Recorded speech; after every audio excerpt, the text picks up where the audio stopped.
Well, hello everybody. Welcome to Break Time with Pastor V.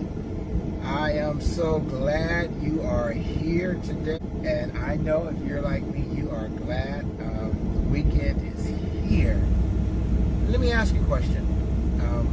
And the question is simply this. How are you? No, really. How are you? No, really, I really want to know how are you doing. You know what? You can either put it in the chat, or if it's more in detail, why don't you just go ahead and direct message me, DM me, let me know how you're doing. Every now and then, we just need to find out how we're really doing, what we're thinking about, what's occupying our mind. How can I pray for you? Today, I want to title, I guess just call this Broken Vessels with Hope. There you go. Broken Vessels with Hope. I was reading a scripture this morning in 2 Corinthians 4 and verses 7 and 8. And it says, "But we have this treasure in earthen vessels, that the excellency of the power may be of God and not us." And so I thought about that, how that, we're just not perfect. We're broken. We're earthen vessels. Earthen vessels are vessels that are made out of clay. And they're subject to be broken. They're subject to be flawed. And that's who we are. But what we have inside of us, the Christian, when we have Jesus Christ inside of us, it is awesome. So we have this treasure, this wonderful treasure in us, and it's in these broken vessels. Why? So that God's power may be displayed and not ours. And so I thought about that, and many of us, we know our faults, and so we try to eliminate ourselves from ministry or not being accepted by God, or the enemy tries to tell you what you're not. And here's the truth of the matter. God already knew what you weren't. He knows what we aren't.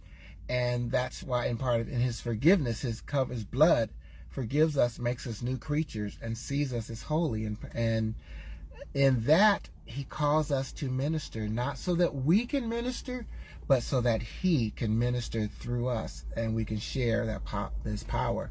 And the next verse reminds us, I thought about this, Paul says, "But we're troubled on every side." And maybe you felt like that.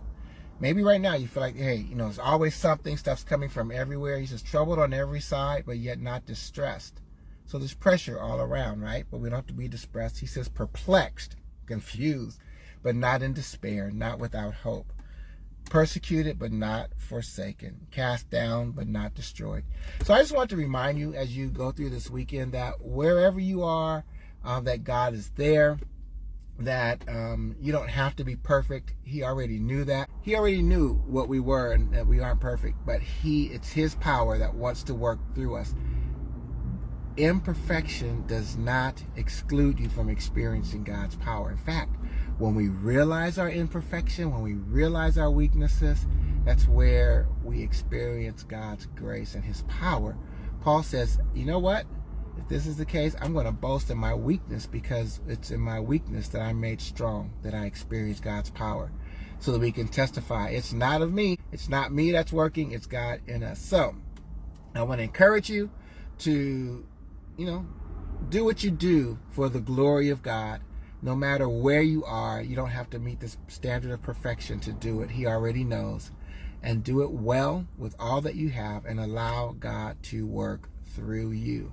And listen, don't diminish or look down on the small things. Our ministry is growing so much in the community with just being able to pass out food and building relationships with people in that way. And it's just growing. I see God doing that all through COVID. Alrighty, so bless you. Have a great weekend. And don't forget, I really want to know, how are you doing? I'll see you Sunday, 11 a.m. right here. Spread the word and share this. Don't forget, you can watch us or listen to our Sunday mornings, the sermon on podcast on Spotify and Apple Music, as well as YouTube. Alrighty, youtube.com/Zion Temple. Have a great day. Blessings to you.